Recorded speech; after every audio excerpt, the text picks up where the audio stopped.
Yo, what is going on, people? Welcome to Throwdown Your Questions, episode 358. I'm your host, Tony Polanco, and tonight I'm joined by Emilio Lopez. What's up, people? How's it going? Carlos Romero. Yo, yo, yo. Adam Vale. Happy Sunday. Happy Halloween. And Brett Murdoch.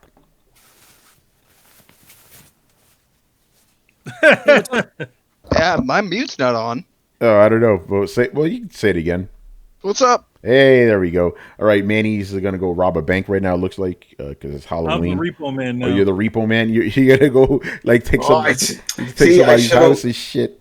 I should have left my Jack Sparrow wig and all that. I didn't even think about that. That's right. I could have left all of that on. I had the whole jacket with the pop collar. Oh, yeah, you should have. Yeah, you should have brought that on, man. Oh, well, missed opportunities, man. Missed opportunities. By the way, this is horrible. I cannot see great. Yeah, you could take that off, man. We need you to see the podcast, you know? All right. This is what's up? Fun thing. We'll work a little plug. This is actually something that I had since my days on Turtles. Each one of us on the Turtles team was we had like a special color that would correspond what we would mark files. So my boss, who was the leader of Turtles, the leader of the Leonardo? Yeah, he would be the Leonardo. He was our supervisor. Donatello, Michelangelo was our second background colorist, and then me, I was Raphael, and I was I had the stuff that was marked red. So yeah, reason why I mentioned this is because I was actually on this episode called Turtle Talk by Dave Wheeler, Dave Wonder or Dave Wheeler, and we were just talking about my days on the old TMNT team, talking about the animation and all kinds of other fun stuff. So yeah, but did about 2-hour podcast with that. Nice, go check that out. Yeah, I was checking out some of his content. Manny was showing some pretty good stuff. He's more into the toys realm. Yeah. The toy realm of things. Definitely up Adam's alley right there, you know. Oh yeah, get those toys. Gotta get the toys. Nika toys. He's also a customizer, and you would like this. He actually made a figure of the one wrestler Danhausen. That was he did that. For him, which was cool. That's cool, Mr. Free Agent. Now let's see where he goes.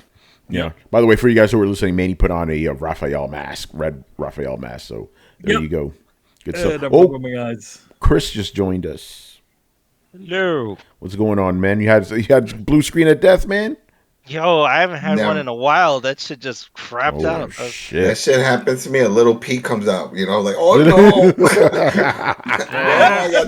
No matter how. I got fucking hard drives backed up the wazoo, and I still get paranoid when some shit starts flickering or something's not going right. I'm like, no. Your cheeks clench. You know? Exactly, but cheeks clench. Start praying. Wow. Lupe, you know. It's a rosary. Chris, I think it's time for you to buy yourself a new beast to create a new monster. Yeah, no, I mean it's past time. Way past time. The thing is, that's why we haven't been able to see Chris's beautiful face on this podcast for 2 years. You know. Oh man. Anyway, we'll get some questions tonight, so let's get into them. All right, so this is going to be fun. The first couple of questions are for Mr. One Subset, and because this is your first time asking us questions, and I see you in the chat right now, we will allow 3, but just remember 2, usually 2 questions. You asked 4, like, bro, chill out with that. Thankfully, one of the questions wasn't applicable to the show because it was about it was comic book related to Manny. I'm like, dude, we unless it's AMA, we don't cover that stuff. Just the games, you know. All right, so first question here is, has Insomniac Studios become the premier Marvel studio? He goes with 2 Marvel games under his belt. Do you think Insomniac is becoming the single-player premier Marvel studio? So he said 2 games, so there's really 3 if you count Wolverine. You know, we got Spider-Man, we got Miles Morales. Those are the first 2 that are out. So yeah, I don't know if I'm going to say premier yet, but they're definitely up there when it comes to the Marvel property. You know. Shout out to by the way, shout out to James D. Awake for the bits. Appreciate that. Make it rain, make it rain. Thanks a lot. Yeah. So yeah, I mean, they're doing better than the rest. I mean, yeah. So you have Square come out with that Avengers game. Ugh. Sucks. No. You had Eidos Montreal. That's That's a good one though. That's, The Guardians of the also Galaxy. that's what I'm also saying. Square. That's a second runner up when it comes to studios. If they can keep going down If that they, yeah, direction, they keep going. yeah. I mean, why can't you? What happened? What? Well, they need more. Why?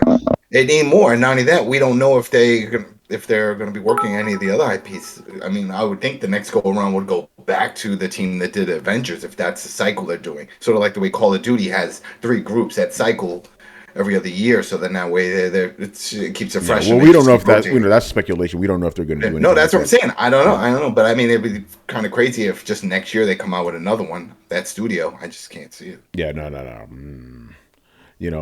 It also, again, the Guardians of the Galaxy, how awesome it is. It makes a strong case for people. They want their single player superhero games, man. Yeah, Batman was another one. People really enjoyed those, and it's because you're able to get yourself lost in that fantasy of becoming that hero instead of just like, oh, let me make some generic character and throw him into some online bullshit.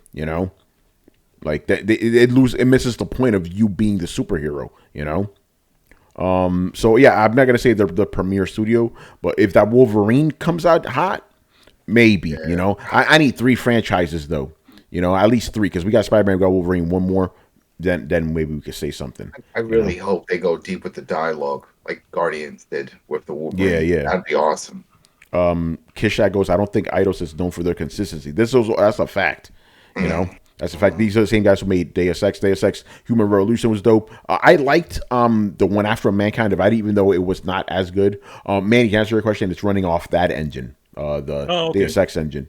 The Guardians of the Galaxy is. It looks nice. Yeah, it looks great. So yeah, Insomniac hopefully make more games for sure, and Eidos Montreal of that caliber. All right. Next up here. Okay. Is Nintendo creating a divide between average players and rabid fans with their pricing models compared to Sony and Microsoft? I'm not sure I fully understand this question, so I don't know. Yeah.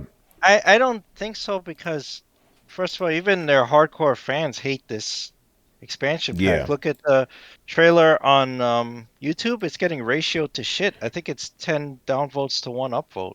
Yeah. Actually, apparently, it's the most downvoted video they released since the Metroid Other M video. Ooh. Yeah. It's really just like I really believe they want this to be the pricing model for Nintendo Online. They are gonna just phase out the current one, right? Just the plain online, like it's just this. And I don't, they were, as Adam would say, they're smoking some crack rock, thinking they were just gonna hide Genesis games and N64 games behind a higher paywall, and that's all you were getting for it. Like, give me a break, really? That's it? Well, Nintendo's gonna Nintendo, right? Yeah. So I don't see any divide here. The fans seem pretty united that they hate this. Yeah. So yeah, I think everybody's on board. They're not creating a rift because even the hardcore guys, Triforce ain't defending this, So yeah, I don't think it's creating a divide. It's actually uniting people, if you think about it, I don't think we have anything more to say about that. It's a pretty simple one. This last question, very interesting question. I guess he must really like Mass Effect 3 Online. He goes, if BioWare were to get Mass Effect 3 Online playable in the Legendary Collection, would you return to play it? No. I never liked it. Here's the I only played the original one because of to get the platinum. Other than that, like it's a basic fucking online. There's nothing special about it, Yeah. What do? You go into a big arena and you shoot shit in a horde mode. Okay, whatever. Yeah, I mean, I wasn't very interested in it. I only really played it just to play it for a little bit. Then after that, I just sort of turned it off because it's like, I don't know. I just, speaking of monotony. Yeah, right. Going back to another. Yeah, that's monotonous as fuck. Speaking of monotony, an earlier conversation we were having off air. But it seemed a bit monotonous, and I just sort of felt, I just needed to stop. Yeah, no, I played it because I was trying to get a trophy for the platinum. Instant I got that trophy, I never went back. And that was actually one of the more enjoyable online experiences. But even that is still like at the end of the day, you're doing the same thing you do in every other online game. Running around killing shit. I mean, granted, you weren't killing each other, you know, in that one. I don't know if they added a PvP to that, but it was just horde mode over and over and over and over again, you know. So, nah, don't care. You know, when I heard they took, you know, it would include, I'm like, who gives a shit? I guess you give a shit. So, you know, maybe for you, the shit included, but, you know, for me, if they include it, I don't give a fuck. I don't care. You know, it was a vestigial organ, you know, like most online multiplayer components are, at least in my opinion, you know. All right, moving on here. Who is next, man? Mebs, our boy Mebs is back, man. Asking us some questions. Mebs, man, shout out to you, brother. You know. He goes, we hear about crunch culture within the games industry. I want to address crunch and games journalism. Oh, boy. Interesting. He goes, when you're... everything. Yeah. Okay, he goes, when you're given a game... when you're given a game a few days before release, if that, how do you try to enjoy the game while turning a review around in time? Does the pressure skew your opinion and enjoyment of the game given the time constraints you have whilst juggling life's other demands? Adam, this is really more for you and I think. Yeah. Adam, if you read the question differently, it says, "Why is the coalition running you through the ground?" You know, for real. They cracked the whip. They hit me. It's like Richard. Adam, we need these reviews. Like Rich. Yo, Adam, you know what time it is? What time is it? It's doing this shit time. And he sends you a bunch of fucking codes. Like, they're cracking. This is due next week. No, bitch, Monday. Oh my god. I mean, we had an issue like that with the Marvel's Ultimate. I mean, they sent it. I mean, the Avengers. They sent it early, but I just assumed that they would want it by the release date. I didn't even really pay attention. I was like, no, embargo's on Monday. I was like, oh, it ends Monday. So I was like, Avengers or Guardians of the Galaxy? The Guardians. Yeah. Fuck the Avengers, the Guardians. Yeah. But anyway, but then also what happened was that when you have certain things and we see these game delays, then when they all do start coming, it all bunches together. Yeah. So then when you at first you're like, oh, I got time. I only got this one game to do next year. But then next you know, they all got bunched around the same window within that week. And next you know, you got like 3 or 4 games all coming out at the same time. And then they sent you the codes, whether it's a week or 2 early, it doesn't matter because now you're trying to get all the game time you can to do a proper review while you know the other ones are there. But yeah, the whole point is, does it mess things up? Not so much, but you don't get to really feel the full enjoyment of just exploring everything that you would want to do because you want to get to the next part. You want to keep going. You want to see if there's something new, a new gameplay element that you need to discuss. You just have to keep going through. So does it suck? It depends on the game. But then there's some games that you know are going to suck like that. Like we had one of the guys review that new open world game, that MMO. Oh, New World, right? Yeah, New World. I mean, like you even said over at your job, people were avoiding that shit with a 10-foot pole. Nobody wants. We gave that to a freelancer. Nobody wanted to do that, because you know, it's like there's just so much to cover. There's always going to be somebody's going to bitch. Well, you didn't go all the way to the left over the red ridge over there, and then there's all. You know what I mean? It's just too much. That's why, like with the Guardians, it was great because it's a linear story. So it's like, I don't have to worry too much of like someone bitching out, by the way, you didn't go to the left side. You know, it's like, no, it's just there. But it sort of does put that pressure, and it depends on the game, really, on what you're playing and what you're reviewing. If it's a sport game or something like that, no. But if it's something that, like I just mentioned with the MMO, it could put a lot of fucking stress. Yeah. Yo, Adam, what's the game? Remember when me and Rich were talking and you mentioned that people were complaining about one thing you said about what was it? One game. It was like a hyperbole statement that you made, and the people were going crazy. It's like for like the game that came like of all the games that have come out this generation, like this is the best at this. Oh, it was World War Z Aftermath. The publisher said that they wanted to use a quote that it was like, "This is the best zombie shooter." Oh, what was the quote? I don't even remember. But it was like the best zombie shooter, but on the market, which is what I said. And I knew some people were going to come after me. But remember, at the time, Back 4 Blood was not out. So it was. And I have to argue, I still think Aftermath, especially what the issues we encountered with the whole progression and all that stuff, Aftermath is still better. You know, even though Back 4 Blood does bring that nostalgia feel, and it does feel like Left 4 Dead, and it's fun. It's a great game, no doubt. They're both up there, but I knew some people, especially loyalists for the Left 4 Dead franchise, were going to come after me for that one. And that's why I don't even read the comments, man. You know, there you go. The one thing that struck me from Nebs' question. Go ahead. One more thing.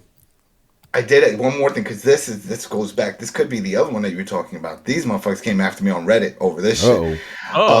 It was a preview for Sessions, the skateboarding game, the sim game, right? And I said that this is the what you call it, the game that you guys like to play, with the permadeath and all that shit. Oh, like the Dark Souls of skateboarding games. Permadeath and Dark Souls. Because you fucking hit a crack and your guy goes tumbling. Like it's unforgiving. You'll be happy if you could fucking ollie over a curb.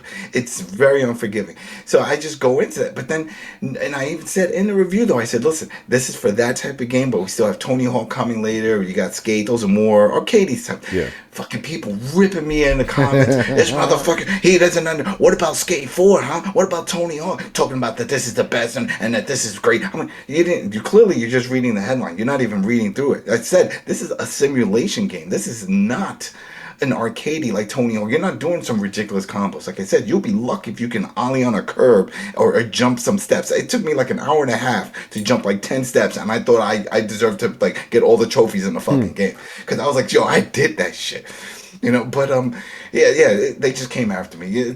People like to bitch about everything.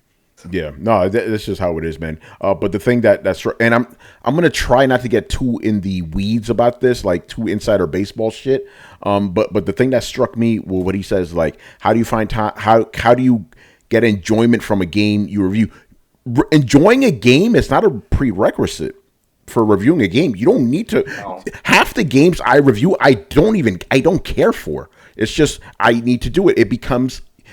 Once you review enough games, it becomes very mechanical, and you can just do it I could review any genre at this point. I remember when I first started, I was like, how do I review this or that? I can review any genre now because it just becomes very kind of robotic and stuff. So enjoyment, that's not a factor. That's a plus if you actually enjoy the game. You actually fucking looking forward to it. Yeah, that's it. Then that's different, And then this other conversation, I was actually having this conversation with one of my coworkers, Marshall. I believe we had this conversation on Twitter, right? And we're talking about how, because this is something I've thought about. When I'm reviewing a game, playing a game for review, I am not playing it the way normal gamers would play it, or even I would play it for myself. I'm rushing through, because I'm normally a fast player. I just quadruple that, it like just blaze through so I can go through it. So I sometimes wonder, is my review like good for like, or is it like I don't know how to put this, but it's like, if I'm not reviewing the game the way a person would play it, is my review valuable, or any of our reviews valuable? Obviously, is valuable if you just want a quick snapshot. That's fine, but I'm not going to tell you about like, in hour 16 I did this, in hour 57 I did. Like, I'm not going to go into that because I'm like, I finished this game. Regardless of the galaxy, I knocked that shit out in 19 hours, and that was it. Blazed through it. I sacrificed the entire weekend just to do that. No one's playing the game like that, And I thought about what you just brought up when I was doing my reviews, and I said, you know what? If I bring up every little thing that I would see in certain chapters, you don't want to do that either. I know you're spoiling it. Those are spoilers, Especially if they keep. I can't say, wow, but it's slow for the first half, but man, in the second half, this fucking big thing comes and it grabs you. No, you're spoiling that surprise. Yeah, that surprise that hit me, I'm ruining it for the person that is reading it, because then now they know. Imagine if I my God of War review. Oh man, when he finds a blaze of chaos like that, you can't do shit like that. No, you can't. That's why I personally only tell you the first, like, up to the opening act, basically, like, this is the setup of the story. That's as far as I get, because I don't want to spoil anything. But yeah, just the actual playing. I've thought about this for years. I'm like, reviewers in general are not playing the game a normal person would be. Like, the best example is when I finished God of War, right? The 2018 one. I finished the game over a weekend, wrote my review, and I was like, oh, great. Now I could play this for fun. Because when you're playing, you're analyzing shit, you're taking notes, you're doing all this stuff. That can be fun in and of itself, but it's different, For the Guardians, as you know, when you're playing it, it's got all these prompts of like, in this bar, and this. I was just taking pictures. I was taking pictures for everything. So that was like, fuck, all right. That way I won't forget these mechanics. By the way, don't you think it's funny that, like, you're one of the few professions, like at least from the ones that we work in, that people ask you if you're having fun. It's like, does anybody ask Manny if he's having fun, like writing comics, or me when I write code? He hates comics. Man. He said he don't like any fucking comics. He just did it by accident. He did one for one guy. The guy's like, "Yo, you're gonna get butters into this shit. Keep going," and he kept doing it. But he doesn't. He likes romance. They pay me for this shit. It's like a different animal. Like there are parts that you can enjoy in it, but at the same time you have to take a more analytical analysis of what you're doing. You could definitely you can have fun doing it, but again, it's like there's a big difference between work. Let's get down to work and let's do something for fun. Yeah, that's the key point. It's like you're doing this because it's a job, not because you're supposed to have fun. Yeah. No, Carlos, fun is a bonus, if it happens. But it's not required. But like I can't say, and I don't know if you guys are like you have this big smile on your face, like yes, I'm reviewing this game. Yeah, or actually, hey, I'm having fun typing this shit. This is great typing. I get thrilled when it's done. Like it just made me think of with Tony when he takes the screenshots of the games and he puts it in the group chat and he's like, "Yo guys, just ignore this," and I'm like, "What, does he have a smile on his face when he's sending us that text?" No, it's because I'll tell people that. Okay, because on PC Mag and some Laptop Mag is not too strict about this, but they preferred us using our actual screenshots, right? But I can't just pull screenshots off of the PlayStation 5. So what I would have to do is I would have to post them in the chat so I could then take them on my phone and download them to my Google Drive. Adam, you already know. That's how I do it. Yeah. I've done it 3 times to Carlos. I'm like, ignore this. So right now I just send shit to Manny, so you guys don't have to deal with it. No, see, but this is fucking a godsend. So I did the Dying Light one review, right? And they sent me some stock, because that's the other thing. A lot of these publishers, they'll send you stock images, and they will whack. I was like, I got better ones. I got into some good spots. Butter ones. But here's the cool. I was like, I've never taken images off the Switch. How do I do that? It's fucking easy as hell. You go into the album section. You'll see all your images. Once you select it, then they'll say send to cell phone. Once you click on that, it gives you a little QR code.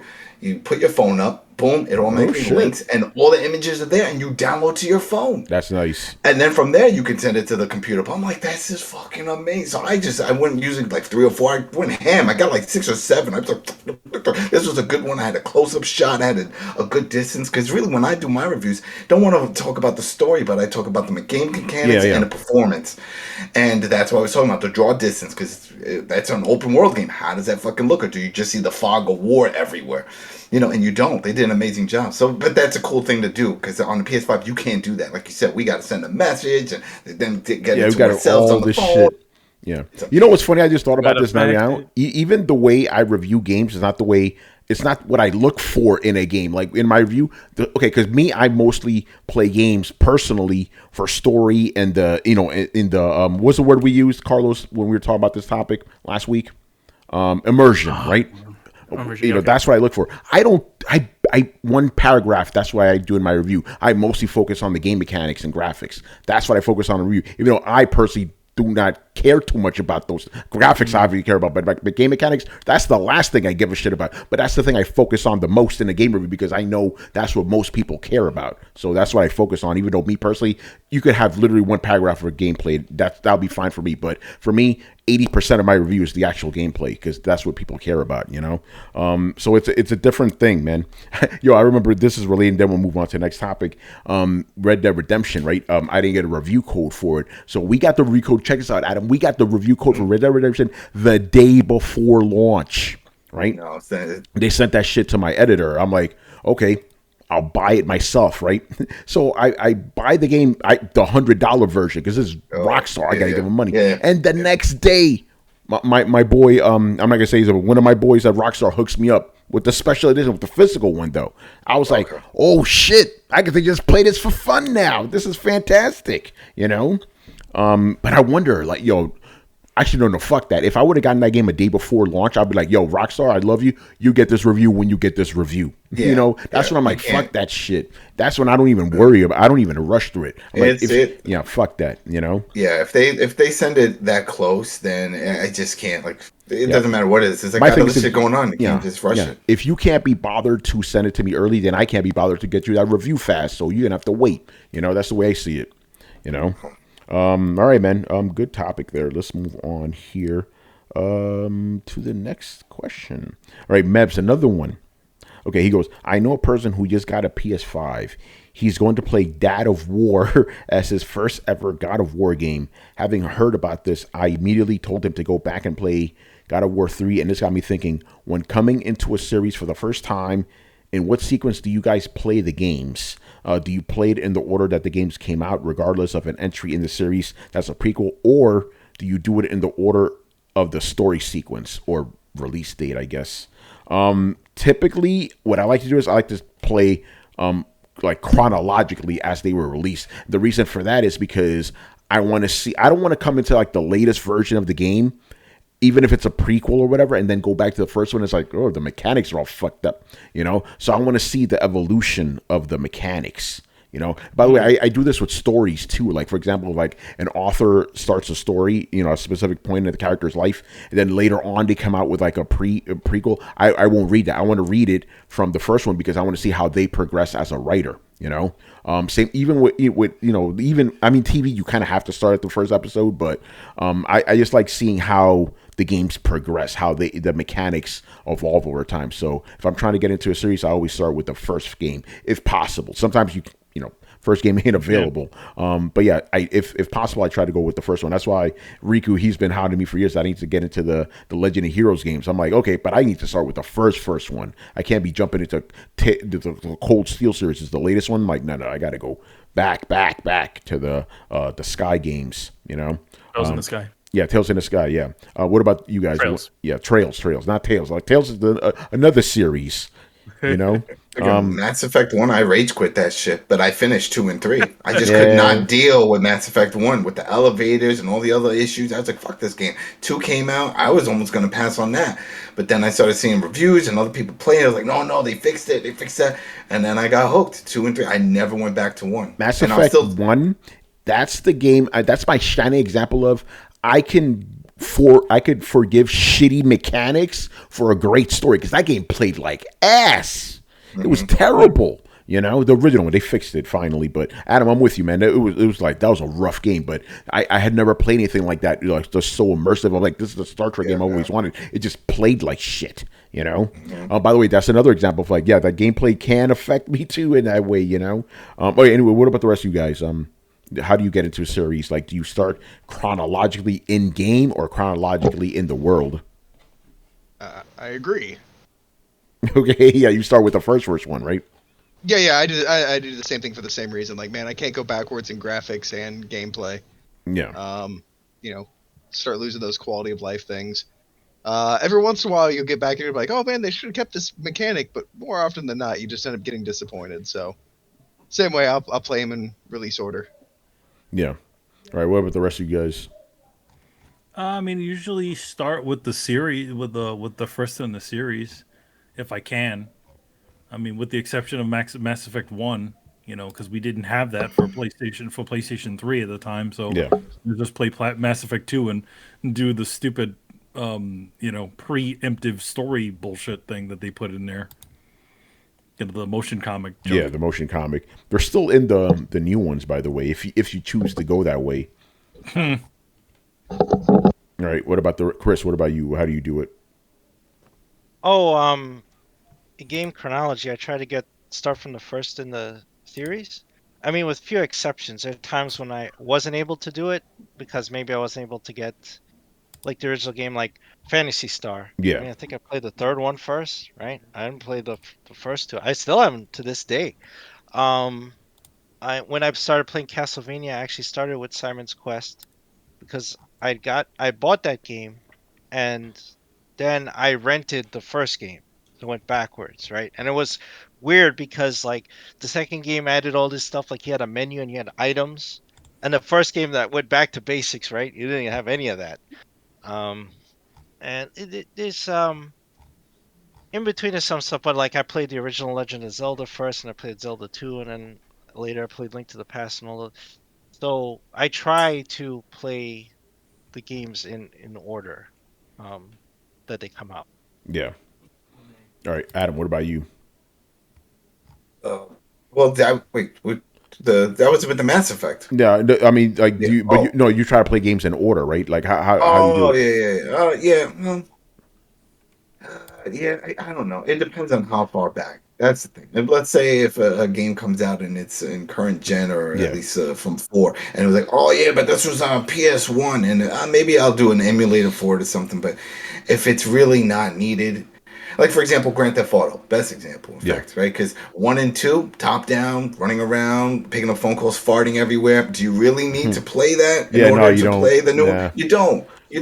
So now there's always exceptions. Like I feel like even though people love the first 2 Grand Theft Autos, you could skip them, start with 3. You could definitely, you could start with 3, and if you don't like the fact that your guy's a mute, then you could just go straight to 4. And then be like 4. To me, 4 is the big one. That was the big change. That was beautiful. The taxi rides that you could actually just sit back, go get a sandwich, and just enjoy the view. That cinematic view was awesome, which they also added in Red Dead. I love it. So. It depends on the game. It really does. Yeah. All right, Carlos.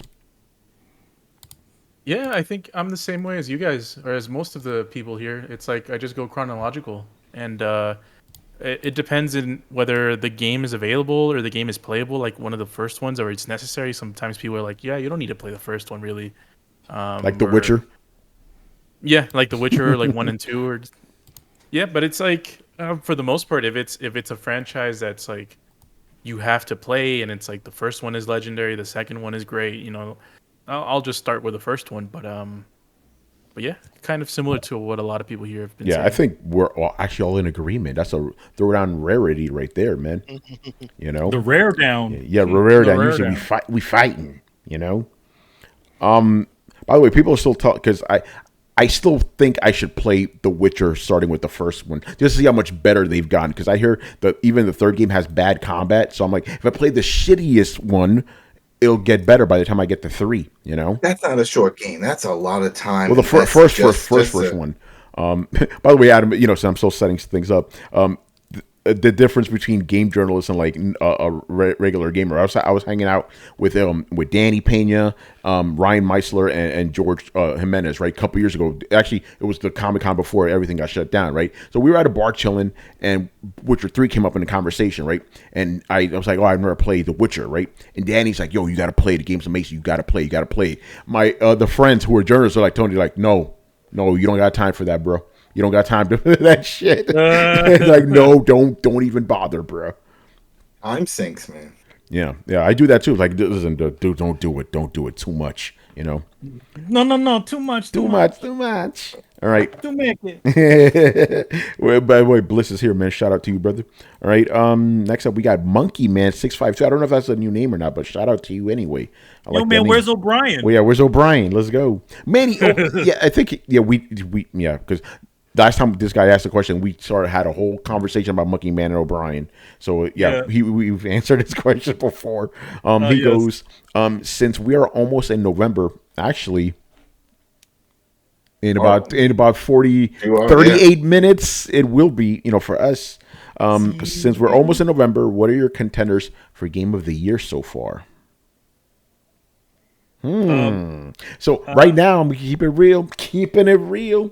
Because for most of this year has been Ratchet and Clank, right? I think Guardians of the Galaxy may take it, man. It's so fucking good. It's so good because it's everything I want in the game, man. So I think right now, at the moment, obviously I'll assess everything at the end of the year, but I think that one, and also when I finish it, I'm going to see how I feel about Tales of Rise, because I don't get to play it as much because of work. I'm so busy, but every time I play, I'm like, man, this game's so fucking good, So those 3 are probably in my contender, but it may be Guardians of the Galaxy just because power, so good, Come on, they have Iron Maiden, Come and get your love. Wait, that's not in there. Yeah, that's not in there, No, but they got Billy Idol. They do have Billy Idol, Look what you've done. They got a bunch of cool stuff in there. So there's only one contender that's Guardians, right, for you? There's it's not even a question. No, I just said 3. No, he just said 3. I literally just said 3 is 3 contenders. Man, I started hearing Billy Idol. I'm like, I forgot. Hey, little sister, what have you done? No, there's 3 contenders, Carlos. The Guardians, Tales of Arise, and Ratchet and Clank. Right. Yeah, so those are my 3 right now. So I'm gonna have to assess things. But you never know, right? Maybe Metroid Dread. When I get to that finally. That is it. Yeah. Yeah. By the way, Bliss, we got you on your Metroid question. Anyway, I'll go down the line here. Adam, currently. Yeah. I mean, you can list 3 games. Guardians. Yeah. Guardians. Metroid Dread. Yeah. A lot of that. And I'm putting a little asterisk because I haven't played it yet. We're going to that Call of Duty. I knew it. If Call of Duty, the campaigns are, it blows my fucking mind when I hear people like, "Yo, I bought it." Yeah, what do you think of story? I go straight to multiplayer. That's my cousin right there. That's my cousin. Yeah, I was like, how do you do that? Why even do that? Why just skip over? I mean, it's amazing the work that they put into these things. It's just so immersive. It pulls you in. That the modern reboot that they did before Cold War was amazing. Cold War with the character choices, the dialogue choices, the multiple endings. They're really changing things up. It's a great experience, and they're not long. You got maybe 6 hours, 7 hours. That's not bad. That's a weekend. Just go play, boom. Wow, that was great. Then go to multiplayer. So if that campaign delivers like the last 2, it's going to be tight. But overall package right now, with sound, performance, gameplay, everything is going toward Guardians. Yeah. So. Yeah, it's a heavy one, man. All right, Manny, current Game of the Year contenders. I mean, the sad part of it is I've only really played 2 this year. So it would be between Near Replicant and Guardians of the Galaxy. So I'm going to go with Guardians of the Galaxy. All right. I mean, I really like the Near games, but it's fairly difficult to play that game because it's kind of depressing, and I sometimes don't feel like being depressed while I'm playing games. Yeah, one subset goes Guardians of the Galaxy is way better game than Avengers. Absolutely way better. Listen, the only they're completely different. Yeah.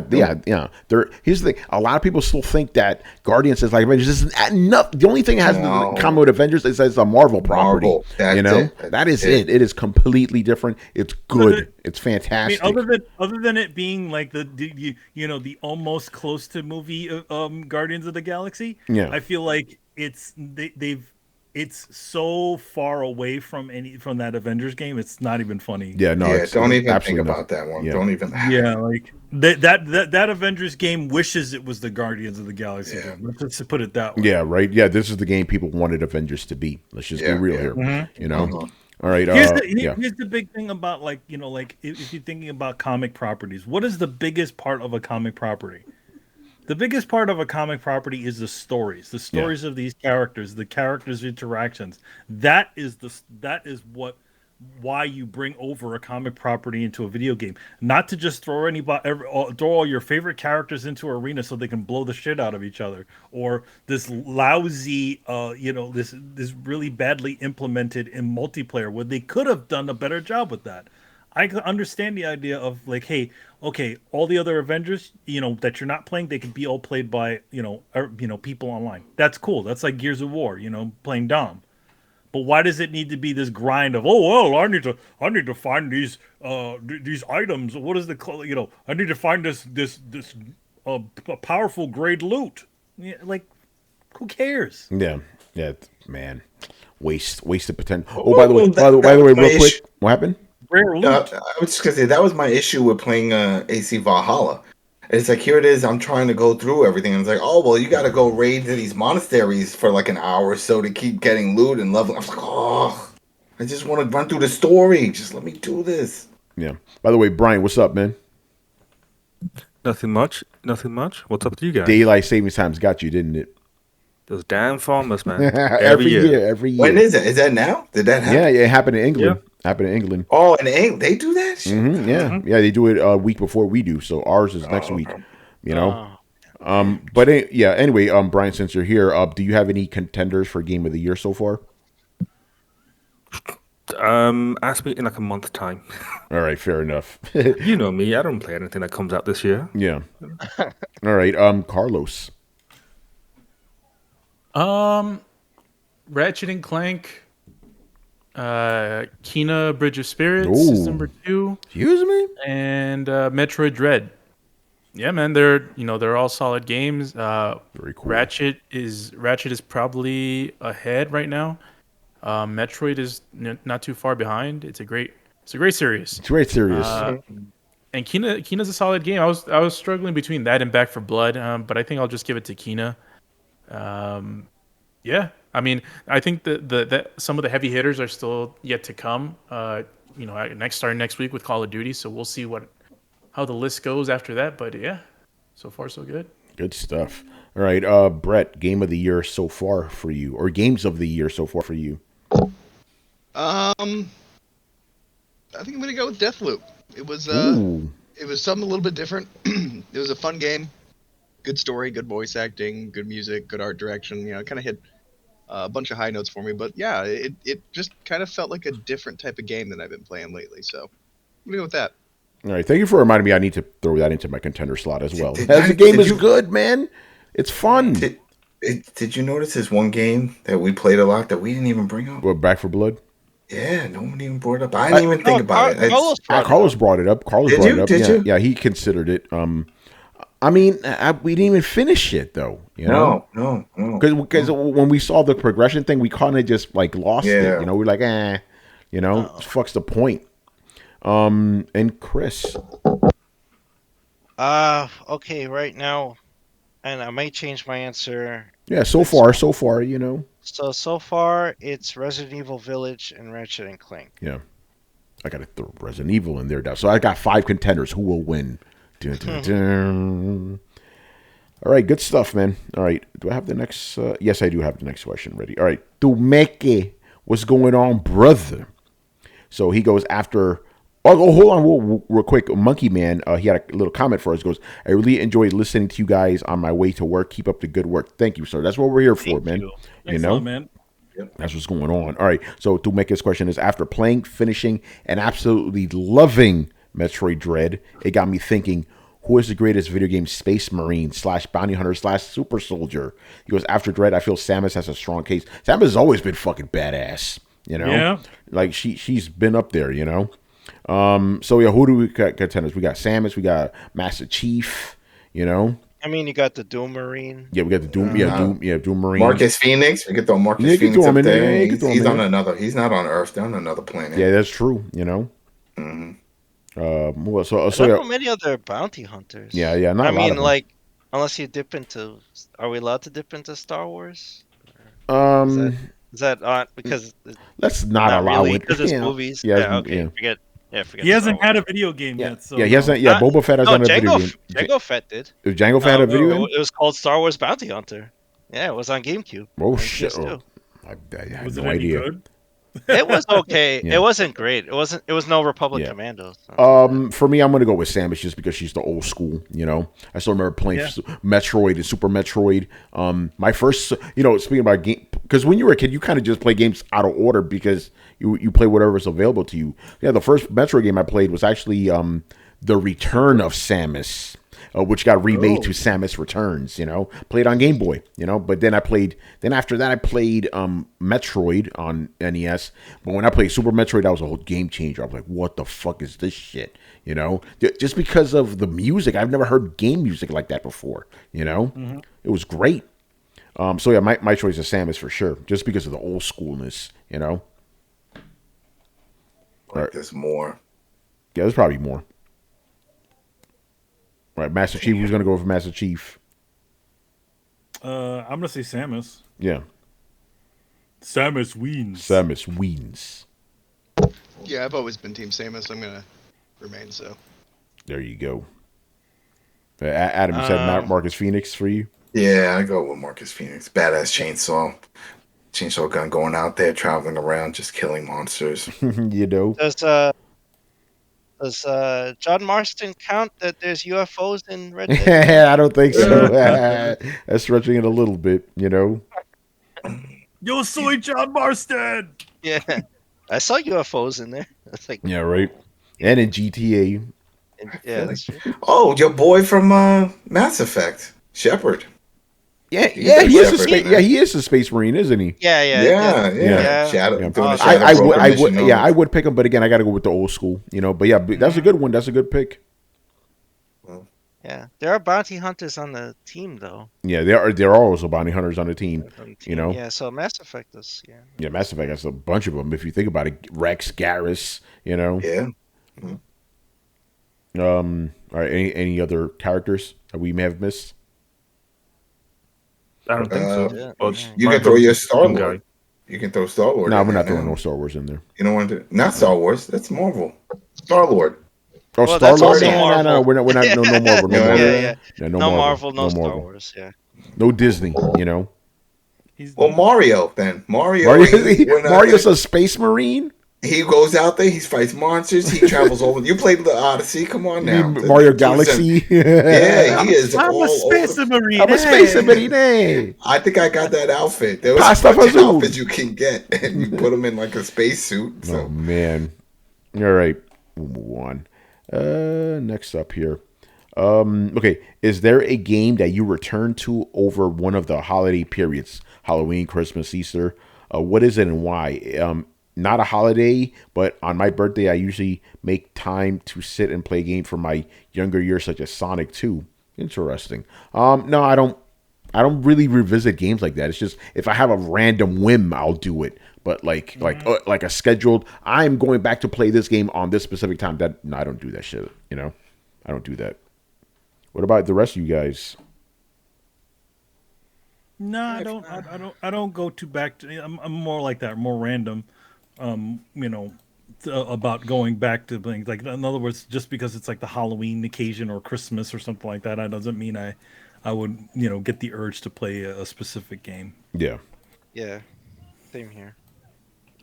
All right. So I'm guessing that's none of us then. I mean, I guess with me, because I have kids, we're always playing party type games. So even if everyone's gathered around during that time and other people do come over, which hasn't happened in a while, but like Mario Kart, we all love playing that. The kids can play that. Whoever comes over, their friends, that's an easy pick up and play. So I think that's going to be a mainstay for years to come, because that was a mainstay just on the 3DS for them.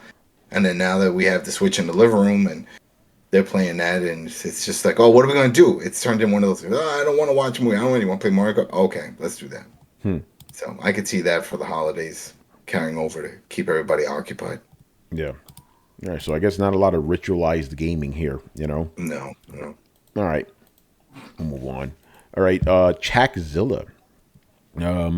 With all the sales this time of the year, are there any sites or people you follow to get recommendations on some great lesser known games that may be on sale? There are so many games on Steam that I never heard of that I would like to try. I just usually read the reviews. Thank you for any suggestions.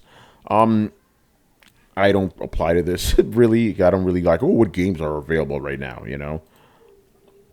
So do any of you guys like bargain hunt, like for on sites or people? Yeah, Not really. I do for ever since the Steam Deck. That's the whole thing, because now it's like I think of the double dip of games that I would love to play on the go. So then, yeah, I go on CD Keys, I do a Humble Bundle, and I'll add a bunch of things to my wish list, of course, Steam, and just watch. Was it G2A? That's another one, G2A.com. I'll just add things to my wish list and then see if they ever pop up. And if it comes up and it's low enough, $4 or $5, yeah, fuck it. Well, that's the best way to go, is just add it to your wish list. It'll email you. And yeah, it'll let me know. And I mean, with other than Steam, I just look. Sony's always having sales. I just look in the PlayStation Store. Yeah. And I'll look at some reviews real fast. A lot of people don't know. I don't know if you know this, but on the PlayStation app, they updated that if you go into settings and you go to notifications, there is a wish list notification. Because for the longest time, you'll add shit to your wish list. At least I know, and I never get notified or an email or nothing if it's on sale. But if you go into the app now and go to settings, you go to notifications, you'll see it says wish list, and you can turn that on. And anything on your wish list, if they drop in price or whatever, especially now going to Black Friday, you'll get a little pop-up notification. So, yeah. Time. But I guess, none of us really bargain hunt games either, No, I mean, sometimes if I see something for a decent price, but I'm not like sniping any of that stuff, you know? Yeah. All right. Some of these questions are not applicable to us tonight, But we're weirdos, yo. Yeah. What about Brian? Yeah, Brian, you like game sales, don't you? Do you follow any sites, people? I guess technically I follow Yahtzee from Zero Punctuation purely because his reviews are entertaining and the games that he does review, they they tend to like go with the flow. So he'll like review like the big March titles and then fill with indie games, maybe do like 2 per week, and then the fall review comes, so he'll review the big games again and then indies. So it's is he nice. the stick figure guy? The videos, the stick figure Yeah. video review. Fast talking British guy. Yeah, holy shit! It's been years, at least 10 years since I've seen him. I'm glad he's still going. Oh yeah, he's still going strong. I have no idea what fuels him, but yeah, he does it. Yeah, mostly him, purely because again, his reviews are 5 minutes, so you get like a feel of the game and whether or not you might enjoy it. So I use that as like a barometer. So I picked up a few games because he has reviewed them, and what he said sounds exciting. But apart from that, no, not really, because again, there's just way too much stuff coming out. Yeah. What about ACG? We've talked about that, Brian. ACG, sometimes if he'll pop up something, a video of a game I've never heard of, I'll click and I'll watch it because I'm like, I know nothing about this, and I know he's going to go in depth on it, and that might sell me on it. Yes, but I feel like his reviews are a bit too long. Oh, they're 'cause very usually, long. again, it's not a bad thing. It's just usually when I'm looking for a game to play, I just want like a brief summary as like what's going on.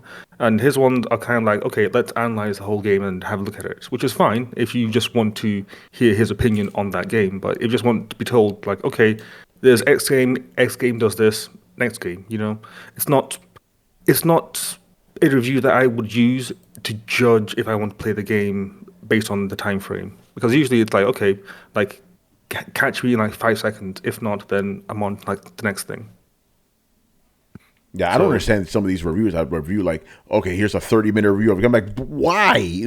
That's too much, man. That's 5 minutes. That's all you need for a game review. 5 minutes. Oh, Tony, they're like some guys whose reviews are like an hour and a half long. Oh yeah, I know. It's like, why? Yeah. Here's the. But they're actually good though, Tony. Yeah, like, no, they actually go like in depth and they look at the game from all different points of views. So in terms of okay, here's the game, here's what happens, and then let's fold in what happens in terms of development side, in case there was something there, or in case of the publisher side, in case they have some input. So those like hour and a half, they're really good at like breaking down a game.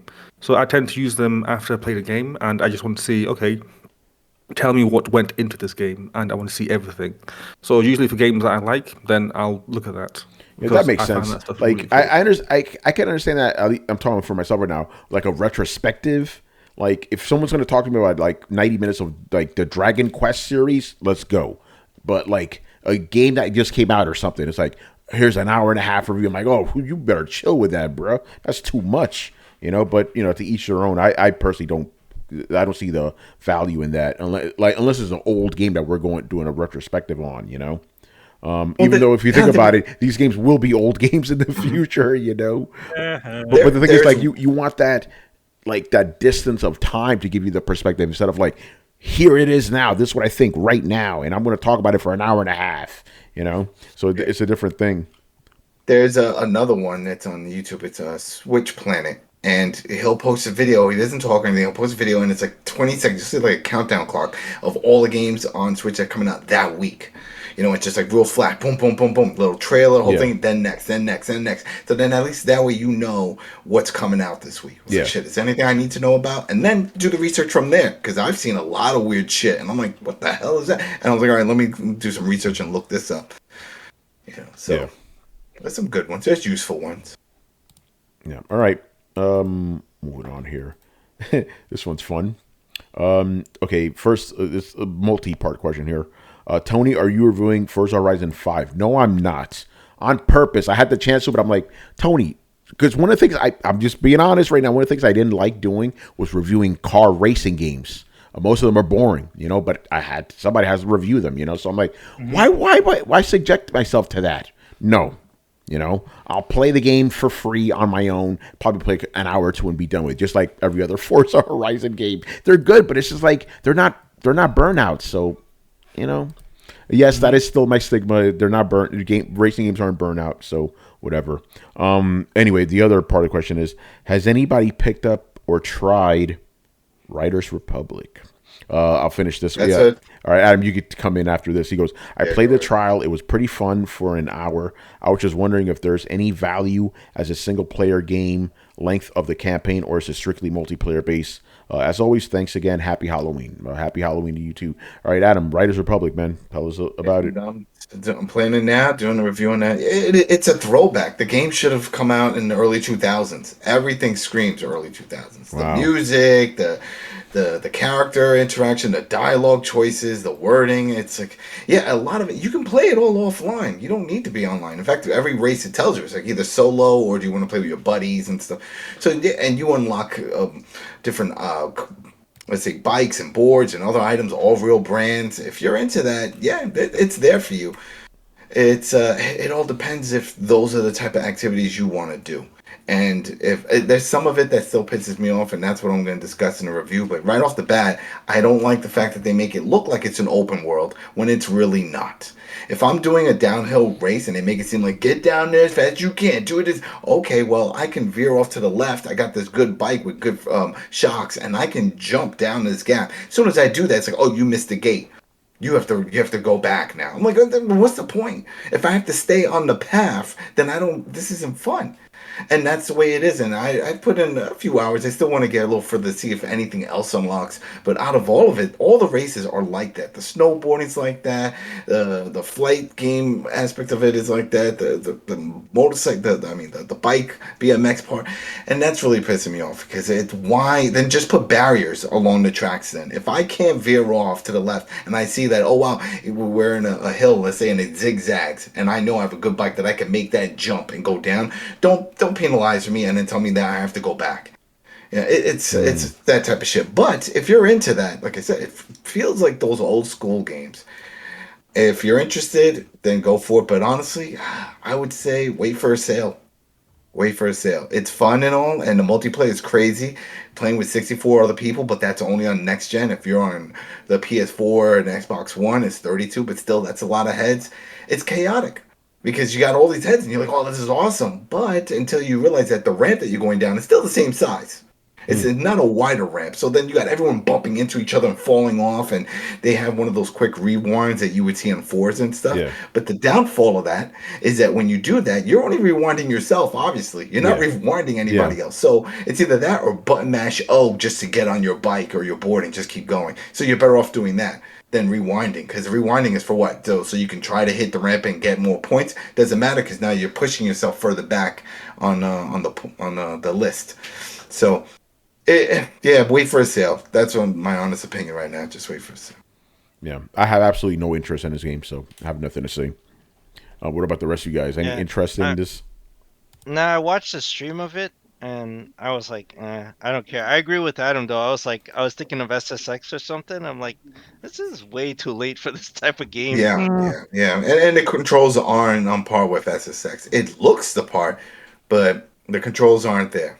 But it's like crazier. Like I saw a guy skiing, and then all of a sudden he had a jetpack on, and he was flying through rings, and then he's skiing again. He was doing some other shit. Yeah, it's like a triathlon race. Yeah, like he starts morphing as you progress through. Yeah. Not my thing though. Yeah. I didn't really care for it. Shit, we did one of those races in GTA Online. Remember that? Yeah. Remember when they would switch to a boat and then they'll switch to the car? Yeah, I remember that. Yeah. They do that. They do a lot of those. Yeah. All right, man. Move on. What do we got here? Logic Wins. I believe he's been in the chat tonight too. So shout out to you, man. All right. Has a game ever made you question your priorities or motivate you to make changes in your life? I'm currently playing through A Plague Tale, and it's made me more appreciative of my friends and family. Some heavy shit, man.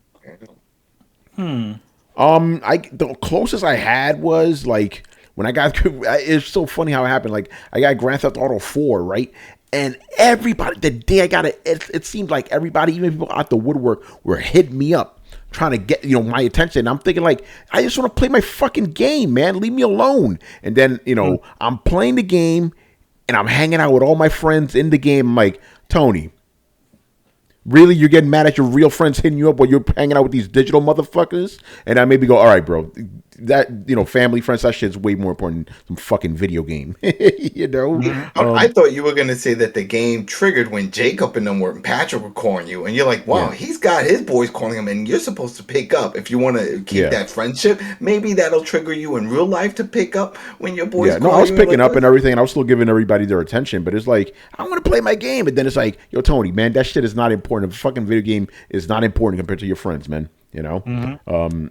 So yeah, I guess that's the closest. I never really had any like epiphany moments and shit happen when playing a game, but I guess that's the closest one. You know, it was just the dichotomy. It's like this was happening in real life, and then I'm doing this thing I don't want to do in real life in the fucking game. You know, it's like, all right, bro, you got to chill with that shit. You know. Anyway, has anybody had any revelatory moments because of games? I wouldn't say it was a relatively moment, but it was more.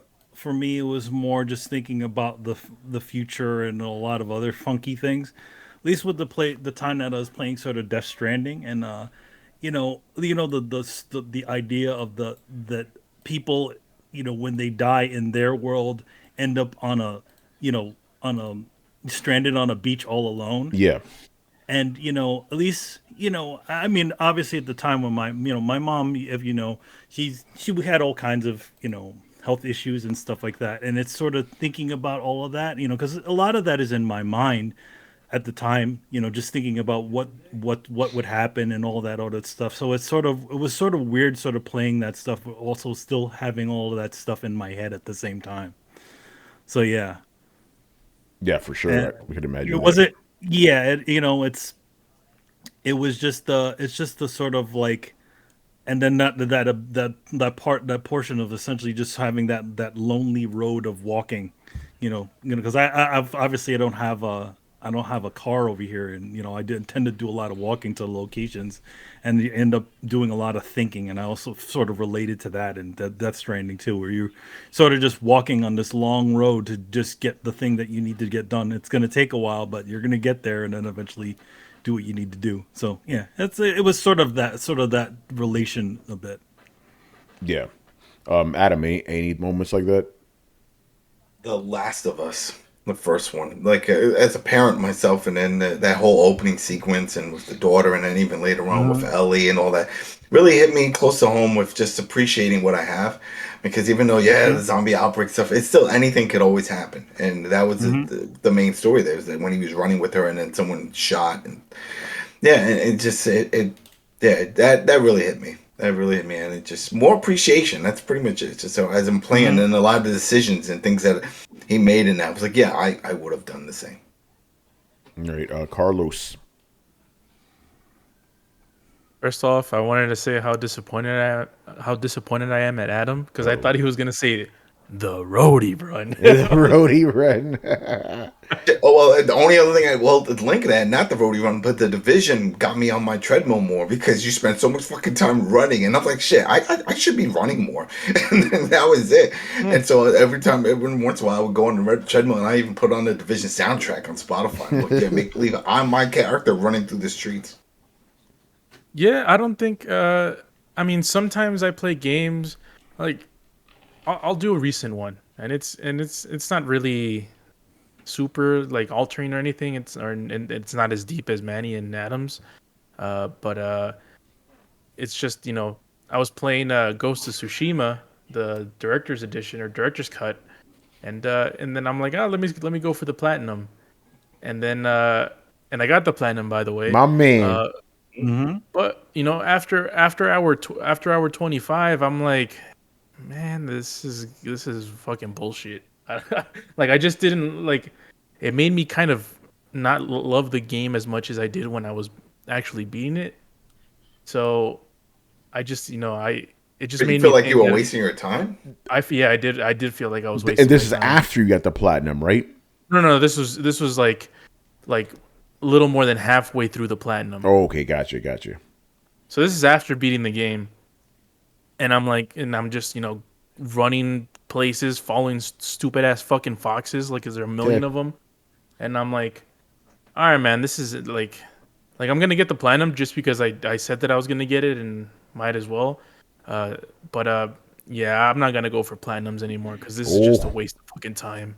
You don't like the busy work. That's what we call it. It's the busy work. That's the busy work. Yeah, that was my shit with Tom Clancy's Wildlands when I was going for the platinum. Remember, I was playing that shit while we were doing the show. I remember that for like a month or two. You know? Yeah, I just had to hijack because that was a part of the game I ignored. It was like, oh, you need resources to unlock all the other. I don't need that. I just play the story. But I was like, fuck, I want to get this platinum. So now I had to hijack, and it was all timed. So you hijack a gas truck, but now you got to wait like a real half hour real time for another one to show up. I was like, it took forever. But yeah, it sucks. Because I had to think about it, and I'm like, what pleasure do I get from getting a fucking platinum? You think about, like, I think about that when I was doing it, and I'm like, so what do I get? I get a fucking imaginary trophy, and that's it, and I get to brag about it, I guess. For yourself, it's what you want. If it makes you happy, if you think you deserve, they're not for everybody. You know, like for me, I'm like, to me, seeing that 100%.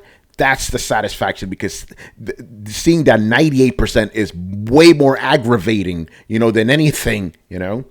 It's for me. It's not exactly that for the platinum, but it's sort of, at least it's a sort of slight reward, you know, for how the way I actually play games. The way I play games is I try to get as much out of it as I can as possible, and if that means I get a platinum trophy for it, then that's so be it. But I have been, you know, I have gotten everything that I wanted to do inside of a game. And this, you know, when I saw what the other busy work was, and then I just said, you know what, I'm not going to do it. So I don't force a platinum. If it's within the means of the game, like the way, again, we'll go back to Death Stranding. I did that as a one and done playthrough. In other words, I did all of that stuff, that additional stuff along with my normal playthrough, and then finally, you know, completing the game, I got the platinum to it. That's great. But if it's any more busy work than that, then I will just stay away. And I think for Ghost, the way I did it, I played it the same way. Essentially, I, you know, got all the different things and got all the different foxes while I was playing the game normally, as opposed to doing it all later. Because I feel like once it becomes later, it just loses at least the forward momentum of the actual game of playing it. You know, because like, okay, you like if you're doing it like, hey, I'm gonna go get a couple of the foxes in this area, so then you could just do that. In other words, it doesn't need. But once you're after that, there's no immediacy to anything. You're just in the open area. I feel like it just becomes like it becomes even more busy work than just doing it while you were originally playing it. And here's the thing with me, it's like I did like what you said, Manny. I did that during my playthrough now, because I knew I was going for the platinum before I even started the game. So I was like, okay, let me get as many foxes, let me get as many shrines and all these things, right? But like I did it, and I'm like, yo, man, I got like half of those motherfuckers before when I beat the game, and I'm like, there's still a fucking ton, a buttload of them. There's some hidden ones too. Get you fucks, but it's I guess it just depends. You know, different people have different playing styles. I kind of noticed that also with you know. I can't tolerate a JRPG like I used to, you know. But it's like that's why I love Persona 5 so much, because they kind of they have their own grinding, but it's done in a really intricate way. It's like you have to do certain activities before the day ends, and it's like really finite the activities you can do. It's like you got to do this, and this. Like, you can do several different things, but if you do these 3 things at least, like, then you get to the next day. But that's why I like the way they do it. But like other games, like where you just have to fucking grind to level up your characters, like it just gets annoying, man. And I'm like, it's not worth my time. I'm too old for this shit now. Hey, you know. Yeah, man. Yeah, no, you should always just get platinums for games you actually really enjoy. Because when platinum first came out, trophy first came out, I used to get the platinum and everything. Games I didn't even like, I was like, I gotta do it. Gotta do it though. No, it was a little bit harder back then, you know. But now I'm like, I think the big revelation for me was Final Fantasy 13. How long it took me to get that platinum? I'm like, okay, Tony, don't do this to yourself anymore, bro. If you could at least get 100% in the actual game, that's good enough, you know. Because you don't want to kill yourself for that shit. For real. All right, Brett, have you had any games make you reevaluate anything? Yeah, I mean, the best one I can think of is probably going to be BioShock. Yeah, you can expand on that. Okay. I mean, well, just the would you kindly thing, like that really hit me as one of the more impactful moments of gaming, because you find out, in the game, he's been asking you, would you kindly, would you kindly, would you kindly, and it's a trigger phrase, and you just kind of realize, like, holy fuck, I've just been doing horrible things because someone's like, hey, would you kindly murder that whole family? And I'm like, sure, here you go. Just because, I was, conditioned in video games, and even the sense that me as a player didn't really ever ask, like, why am I murdering all these people? Who are these people? And made me realize, like, while some people may not think it's important, like, it's the context for the story that you take and take for granted, and that forgetting that makes you lose part of the story. Even it's like, oh, there's the bad guys. Why kill them? Because they're the bad guys. Well, like, there was once upon a time where people were bad guys for a reason, and that just makes the story more rich. So it really made me realize how much I had gone into routine in my gaming habits, and how I had never really actually been paying attention to the rich tapestry being painted for me half the time. So yeah, and it also made me realize, like, as a person, like, like, I never really thought of myself as somebody who would just do something because, like, somebody asked me to, but I never thought to question it in the first place until I thought to question it, and I didn't make a really conscious decision. That it just kind of goes down to, like, like, it bears the human condition of, in a certain context, in a certain light, in a certain world, what would you be capable of? And I was like, oh, fuck, apparently we're all monsters. Good stuff. Right, Brian, what about you? I guess I came to like a similar conclusion when I was playing Witcher 3 with one of the side quests.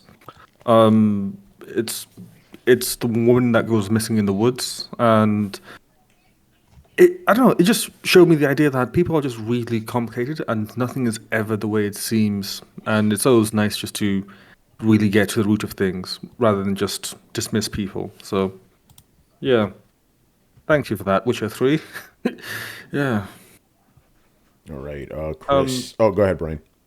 I just want to add to Carlos's trophy thing. Yeah, I totally feel how you feel, Carlos. That's why I do the same thing that Tony does. Is I only get the platinums for the games that I enjoy, because I do that because I get to the point where, well, I first complete the game as I normally would, and then I look back and say, okay, did I enjoy it? If I did, then I look at the platinum and see the trophies, and I say to myself, do I enjoy the game that much to do all these activities required for the platinum?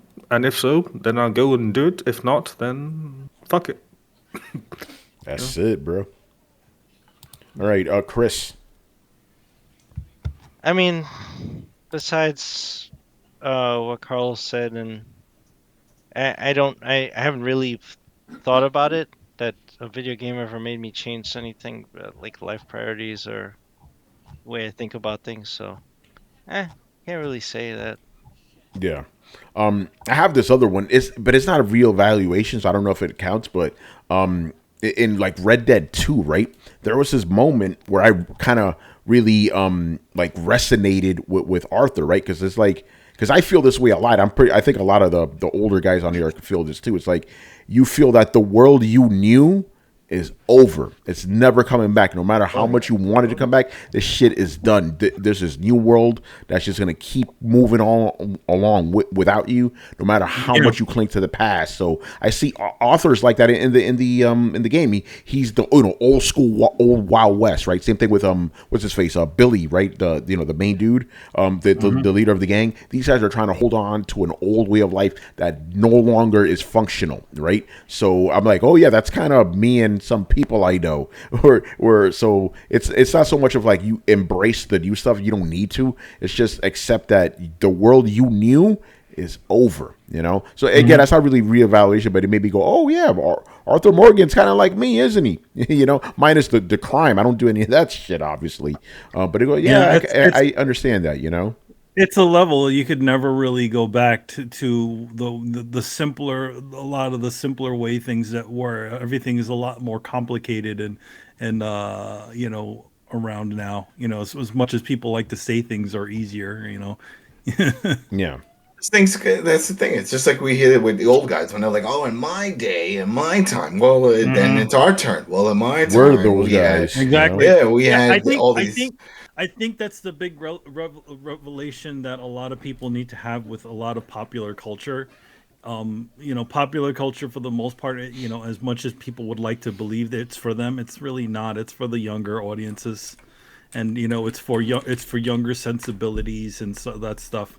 And I think a lot of people from our generation are at that point where we're like, no, this isn't the way it was supposed to be. But it's like at this point we're already past the demographic now. Yeah.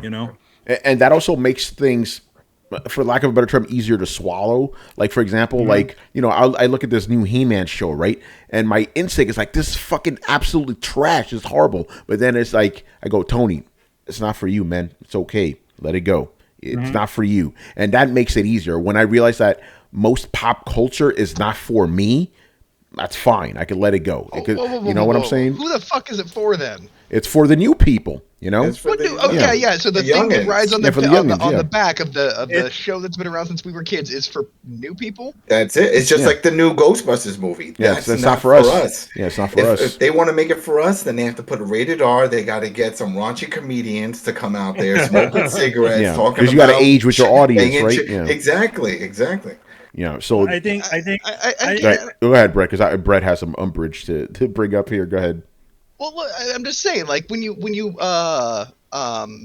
basically pitch something as a nostalgia factory, you are pitching it to the people who were the consumers in the first place. Like, yeah, you may be pitching it to them so they're like, oh, maybe my kids will like this, like Ghostbusters or something like that. But for the most part, like this He-Man, like it's, if you didn't watch the one from the 80s, then this one isn't going to make a whole lot of sense, and not many people are going to go back and watch that kind of thing. I think the one thing, the thing about it is that I think they say a lot of places say things are for the classic fans, but I think a lot of times they only rope-a-dope. They're not talking about classic fans. They're talking about the people that have a slight memory about that stuff when they were kids. A person that literally played with He-Man figures when they were a kid and just stopped. You know what I mean? Like they don't care about they haven't interacted with anything He-Man in over 30 years. That's the one. The people that have a slight memory, a little bit of sprinkle for people that remember this stuff, but it's really not. It's really just more for modern sensibilities and for modern people. And it's just the only reason why a lot of times they'll what I call the break glass when what do they call it? Break glass when case of emergency. Case of emergency. That's when they'll peep they'll do a spot on classic fan thing when they realize that going toward younger audiences is not working so well. Yeah, Carlos, you want to say something? I think I agree with Brett that they're pitching it to the older audience, but they're pitching the nostalgia to the older audience. They're not pitching the show to the older audience. They want the main the biggest demographic, which is the younger demographic, to buy into it, so they can sell their kids on that same nostalgia. Get them new toys and all that stuff. Yeah, and it's like they're kind of using us to spread the news about their products. It's blockbusters, but not really. It's kind of the same thing, but not really. It's the same thing that like back when they were first pitching comic book movies, and the first people they were trying to make happy were all the comic book fans, right? They're all like, oh yeah, the comic book fans, they seem to like it. They were using the comic book install base to essentially evangelize their product. Yeah, and this is the same sort of idea. It's like, okay, yeah, we've heard about this thing. This thing is great, and then it's not really exactly what anybody was really expecting. Yeah. Oh, look, it's the new Uncharted movie. We're gonna get a kid to be Nathan Drake. Yeah, exactly. So that's a double thing. That's like the people who apparently don't know what Uncharted is, who've heard of Uncharted, right? But they put in an actor that a lot of younger people know very well, which is Tom Holland.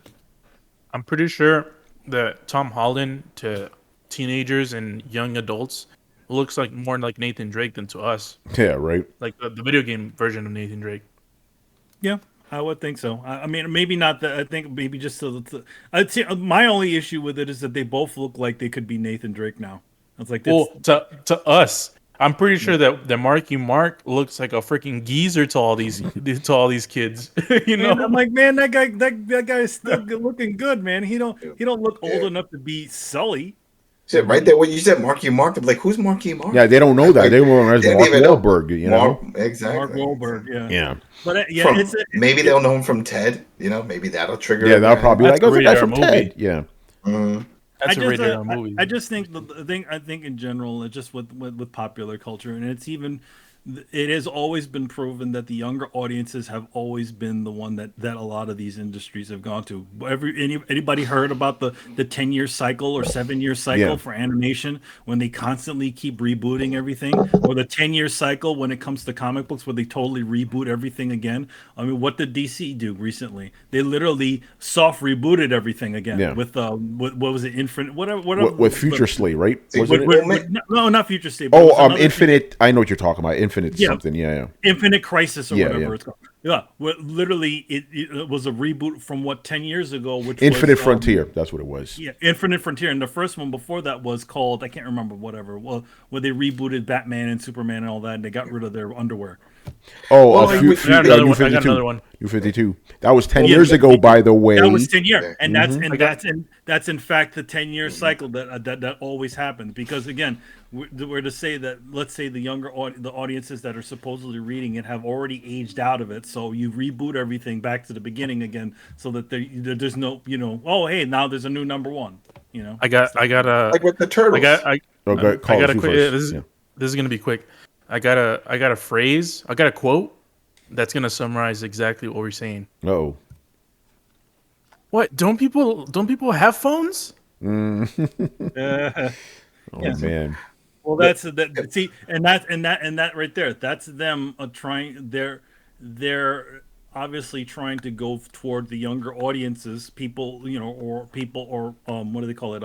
Passive players, and just sort of play whenever they want on the side.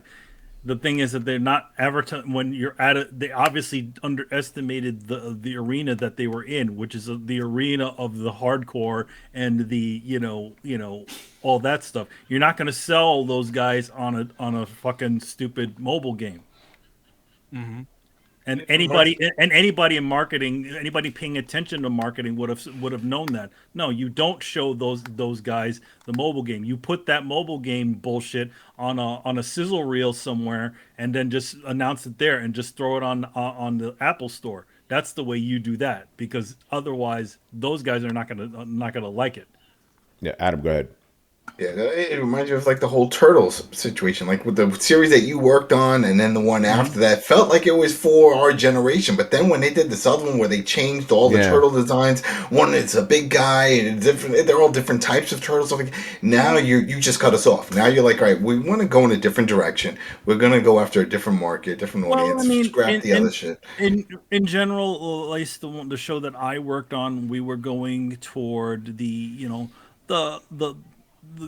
old, like maybe 10-year-olds on, so in other words, and we're also going by the Batman the Animated Series sort of idea, where we're not talking down to children, where we're essentially, the turtles are all goofy and all that stuff, but they're still, the stories are a lot more serious, and they're not talking down to the children, but obviously, when you take the new one, not the 2012 ones, but the new one, where they're going a little bit more exaggerated and silly and stuff like that, which is fine. I mean, thing about Ninja Turtles in general, it's sort of evergreen. You sort of every 7 years or 10 years you redo it, and then and it's refreshed again. Just use the same old, a lot of the reiterate on it. I mean, even right now, what is it? Rise of the Teenage Mutant Ninja Turtles.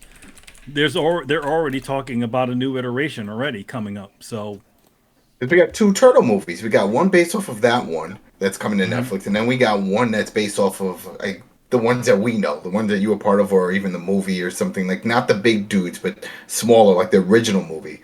We'll see. I think it's McFarlane, or not McFarlane. What's his name? Green or whatever. The fucking guy from Neighbors. By the way, not to derail the conversation, but remember the long rumor, Sega and Microsoft? Looks like it may be happening. Looks like it may be happening, people. Oh, is it? Wait, like a merger? Or no, not a merger, but it's this what I exactly said was going to happen, a partnership. You know? Yeah. Yeah, so I'll read the headline, then we'll keep moving on with the show. You know we're going to discuss on Throwdown. Sega and Microsoft to explore strategic alliance to create new strategic titles for Sega and establish a next-generation development environment. That's exactly what I told you. Sega was not going to let an American company, a Western company buy it, but they'll do a partnership. Yep, that's exactly what we said. Yeah, so there you go. But we'll explore that more later. All right, moving on here. Mob hits. All right, Mr. Rumors himself. By the way, they're saying that it's an Azure deal. It's an Azure, so it's going to be cloud gaming. Is that what it is? Maybe they're utilizing Azure to put their games into the cloud or something. Yeah. I mean, if anything, Sony's already using Azure, so why not? Everybody else. Yeah, we'll explore more. All right. Anyway, the question is, why don't more console games have graphics options? Because it was never a thing. It's just now becoming a thing because. I don't know why. Why did it start becoming a thing? It was because of the PS4 Pro and all this other shit, right? Yeah, it's for the Pro and the the newer Xboxes. Yeah, but it was always a PC thing, obviously. But it's just now becoming. You're right, because now we have different SKUs of these games, so they kind of have to have graphics options, and some people kind of just like them. I think it's cool to have that. Quality, performance. I think it's good to have that. But I think. As more games keep being developed this year, it's going to be a standard, Even though, as far as I'm concerned, it already kind of is a standard. I can't name a game that's come out in 2020, 2021 that doesn't have graphics options, aside from Nintendo games, obviously, But no, I'm thinking about all the PS5 games I own. They almost all have graphics options. I can't think of any that don't. I don't know. I don't know. Like some of those graphics options seem sort of bullshit anyways, No, I think they're good. Like 60 frames or 4K. I think that's good. I was looking at some video about the new the Guardians games' graphics options. It's like literally, okay, look, we can run it in 1080p, or we can run it at 60 frames per second, and then essentially lower down the model quality and texture quality. You're losing either way. Yeah, it's a compromise no matter what, It's a compromise either way. So I'm just like, what? Like, number one, why are they even promising that these bullshit consoles could even do 4K? They can't. They all have to upscale. Yeah, but I think the options are good. But yeah, it's already kind of common, so you're gonna see it coming more often. But I do agree with Guardians. You couldn't at least make it 1440p, really? No, they couldn't either on any of them. They're just like, all right, it's like, then why? Then at this point, it's like we're playing old games again. Yeah. So you're just running it at 1080p, and it's not even like a good upscale that it's even doing. Yeah. Unless you had a good TV, like me and Carlos is, like it's doing it's doing an upscale. Like, well, you're a unique situation because you're literally playing it on PC. Well, I'm playing a PC where my version doesn't count. We're talking about the console one specifically. I get to play it at actual 4K. And 60 frames. Yes, you actually get to play it at ray tracing. I noticed that no ray tracing for the consoles. Yep. So there you go. Like, you see, like, I don't. There's a lot of promises made here that don't even seem to come to fruition when the games start getting to a certain point. It's kind of like the last generation when they could barely run 1080 60. Yeah. Pretty interesting stuff. But anyway, not much more to say about that. All right. Oh boy. Which again, this is going to come down to personal preference, obviously. Which was better, Splinter Cell or Metal Gear? Which was the better series? Metal Gear. Metal Gear. As much as I respect, the Splinter Cell games, I just feel like in a lot of ways, the only reason why that franchise even exists is because of Metal Gear. Oh yeah, absolutely. You know, and I just feel like it's like they're only doing. I mean, until the later games, it just felt like they were just doing a jump off of whatever Metal Gear was doing. But more restrictive too. It's like you get hit, you get seen once. Oh, the mission's aborted. I'm like, how are you going to abort the mission when I'm in the middle of the mission? Exactly. You know, like let me do something about it. You know. Yeah, they changed that later on. They did. Well, They did. it's like the fourth game or something. Yeah. Because it was stupid. I'm like, oh, you got seed. We're aborting the mission. I'm like, dude, I'm in the middle of Russia right now, bro. We can't abort this shit. You know, you didn't do the wall split. That's what happened. You had to do the wall split. Yeah, that's right. So yeah, Splinter Cell all day. Again, we've been begging Ubisoft bring that fucking series back, but no, Metal Gear is still top of the food chain, man. To be honest, this is probably the best point in time that they can, essentially throw out a Splinter Cell game, because there's no fucking Metal Gear game. That's it. The only AAA stealth game available right now is Hitman. That is it. This is the perfect time. And even Hitman is like, yes, it's a stealth-ish game, but it's not the main factor of that game. In other words, you can sneak around or do all kinds of stuff, but you could also do other things too. So it's like it's not really a stealth game. Yeah, it is, but it isn't in a way. Yeah. But you're right about that. That's not the focus really. Metal Gear and Splinter Cell, that's their focus, stealth. And then the last Splinter Cell game was fucking incredible. So it's like, come on, guys. Well, just take all you need to do is just take that wand and run with it, Ubisoft, because it's literally, there's a door that's left totally wide open that you could totally fill. Yeah, because I'm not expecting much from Metal Gear. That franchise is done. I don't think Metal Gear is coming back for a little while unless somehow Konami can get something going within there. But again, you've seen what happens when somebody takes over the reins and does something. Without Kojima, it's not going to be the same, man. It's not. I think the best way to resurrect the Metal Gear franchise is to give it time, and also do a remake of a game that Kojima didn't have direct contact with. So I would say Metal Gear Ghost Babel would probably be the best, because it's not a Kojima game, but at the same time it is a Kojima quality sort of game. So bring that, do a remake of that game, essentially build that connection with people again about the franchise, and a franchise without Kojima in there, and then that's when you start over again. Yeah, guess we'll see. All right, man. And the last question of the night. Sponsored question. This is Mr. Romulan, who is sponsoring Mob Hits. This extra question. Very appropriate for this time. If you were to go trick-or-treating at any of the GTA worlds, which one would it be? None of them. I don't want to get shot. No. No, this feels like a question we were guy. Yeah, we got that before. It's like the question was, which game world would you want to live in? I don't want to live in any of them. They're terrible. They're horrible worlds. You get killed. I don't want to die.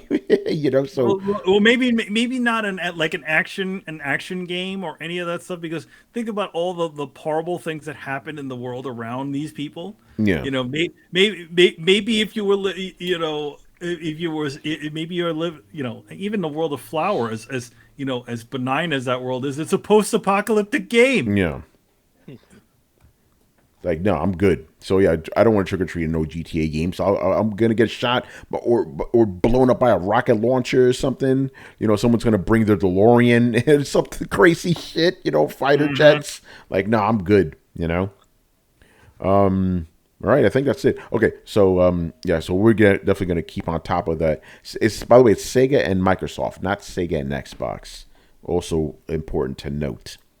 Okay, so all this sounds like is like the same deal that Sony did. They made a deal with Azure, to have, with their online stuff. So yeah, that makes sense. Yeah. All right, that's it, man. Do we have anything to plug around here? Manny, you go first. If you have anything. I mean, other than Wonder Woman and Nubia and the Amazons, which is out right now. Obviously, Excellence is Real, still out there, still there. We got for those of you who went in for the Kickstarter. All that is coming along. We just got a lot of the proofs and stuff for the new books and all the pins and shirts and all kinds of stuff. So, if you're in the email chain, make sure you check that out, or should go onto the Kickstarter website, and our Kickstarter, and just check out to see what any sort of updates. A lot of really cool stuff coming in there. And obviously for me, coming up projects, I got a lot of interesting stuff coming up. So stay tuned for that. Don't forget the podcast. Yes. And also, if you want to learn some knowledge about the old days of Teenage Mutant Ninja Turtles, which is the 2003 to 2009 iteration, which is the show I worked on, check out the Dave Wonder channel. Talking Turtles, or Turtle Talk is on there, and I'm on the recent episode, and I'm talking about talking about my show, talking about the old show, talking about the toys, which is a lot of what Dave does on there, and make sure you check out YouTube/Dave Wonder. You never worked on any of the comics, right? The Turtle comics? No, that was the comics. The comics were actually drawn by a pretty talented guy named LaShawn Thomas. Who did Boondocks and yeah, that's right. I know that name from. And he did a lot of stuff. He has a new an actual anime on Netflix now about the Black Samurai. I can't remember his name, Yaiba or something like that. The name is blanking on me. And he also did another one of his own things. But that dude, and always say about like, hey, how fake anime. That dude does not make fake anime, because the dude literally goes over to friggin' Japan and does this shit and gets the Japanese people to do it. Unlike where it's like, in the style of Japanese anime. Yeah, that's not anime. Like, that's not really anime. All right, Adam, you got anything to plug? Actually, Chris, you got something to plug, man? Well, no, I didn't get something to plug. I was going to say, did you discuss Sony's financials on Thursday? We did not. We didn't get a question either. So, Chris, that's for Thursday, man. We're gonna break down. We didn't go over it at all. We didn't even touch it. I think we said we give that to Chris. Nobody asked us any questions about it. Maybe I should have. Unless you want to do it now. Unless you guys want to chill into financials, up to you. But it may be good to save it for Thursday, Chris. Start the show off with that, because you got Microsoft's too, right?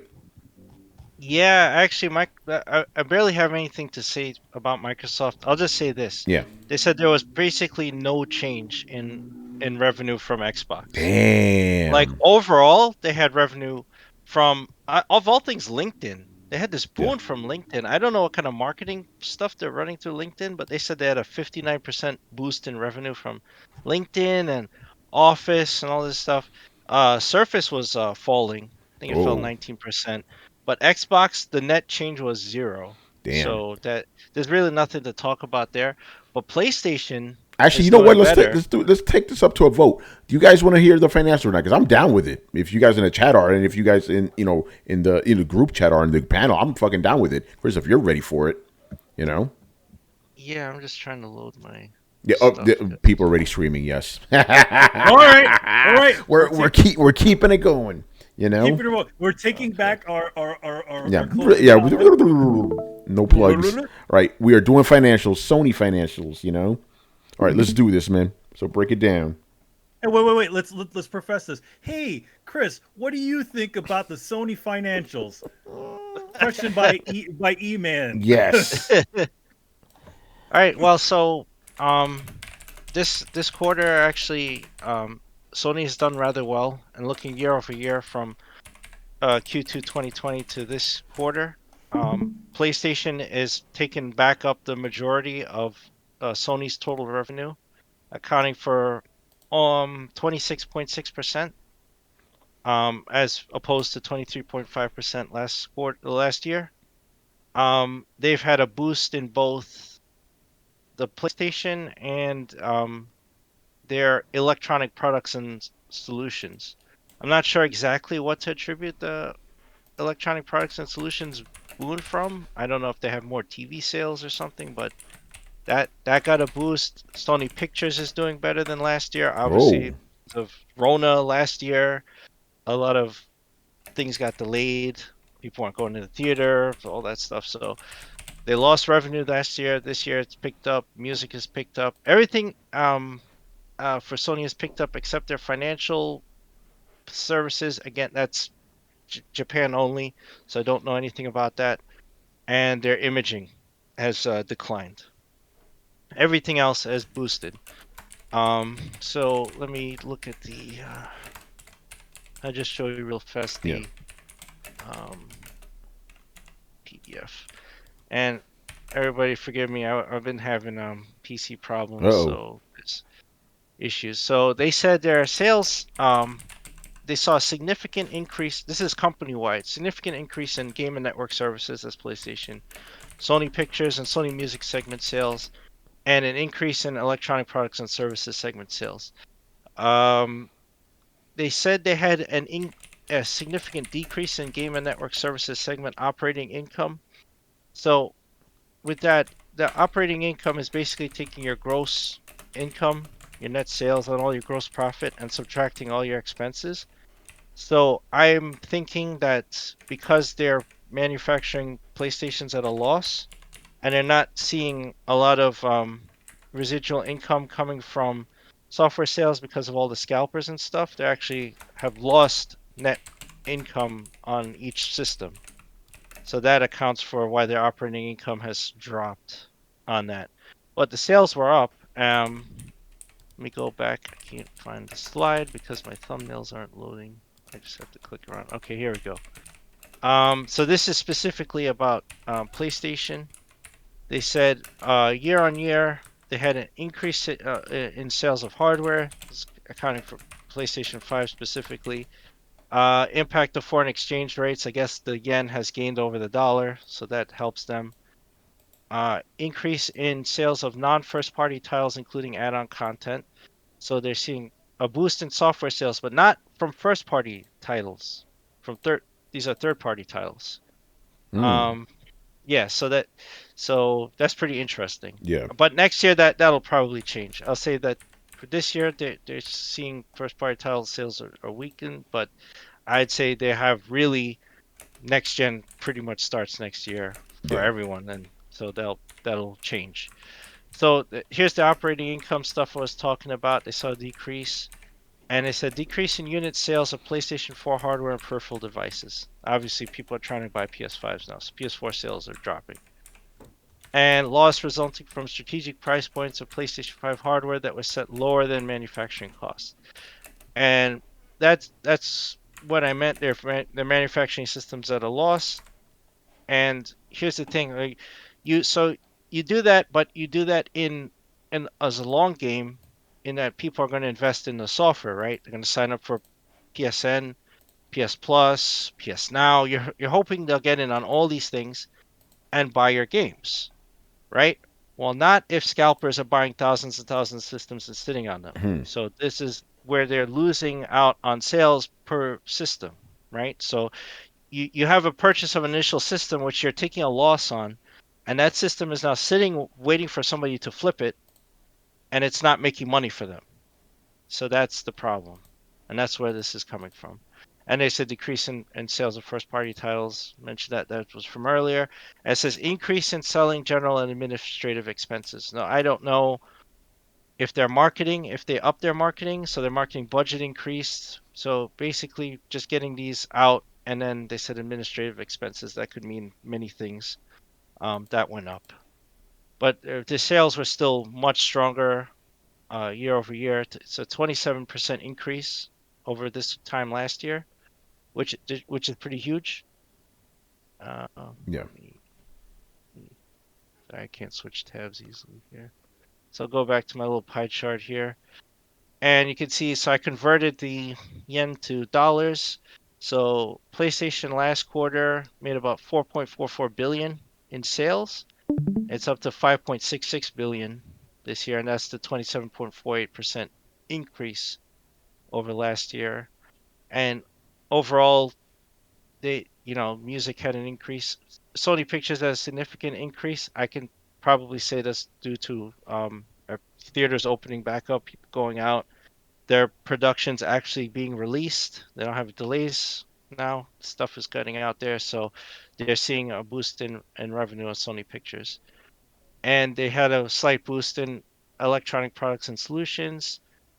imaging they had a dip, financial services they had a dip, but overall, from the three major portions, PlayStation, Sony Music, and Sony Pictures, they had a boost in net sales, and PlayStation, of course, accounting for most of it. With Microsoft, all right, I'm just gonna load their stupid report Oh boy. because it's a pain in the ass. All right, where's the Yeah, they don't make things easy, do they? No, I mean this thing is terrible. And I had the report on here before. I don't want to see this dude's face. Yeah. I can't pronounce that guy's name. Yeah. Um, so let me get to just the numbers of Xbox. I have to dig through all this shit just to find where they talk So about it. did they actually posted Xbox numbers, right? Is that what happened this year, or do you have to just like, use a crystal ball to decipher them?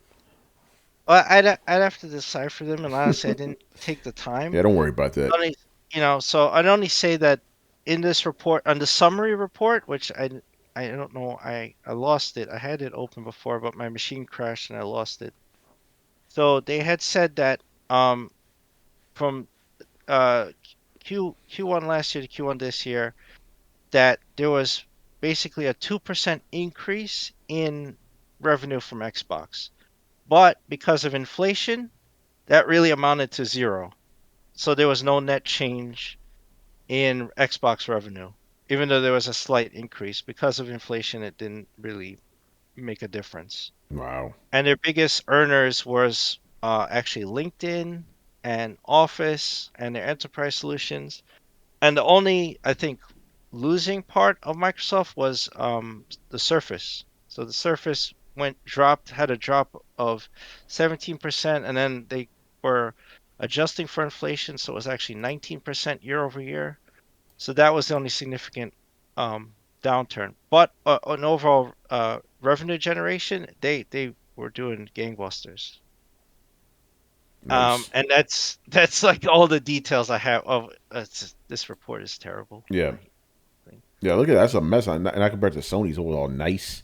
You know. Yeah, Sony's like is great because I can look at the presentation report and they break down everything, and you can break down and they do each segment for you, right? All I need to do is convert this to dollars, Yeah. right? To give to give us to our audience. But and Nintendo's is okay, right? There's no problem there. They put out all their numbers, they explain things, and I can just go through it.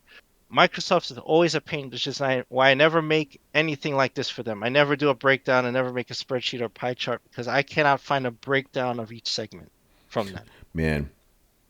No, but this So looks good though. So yeah, good year for Sony. Did Nintendo have any reports yet?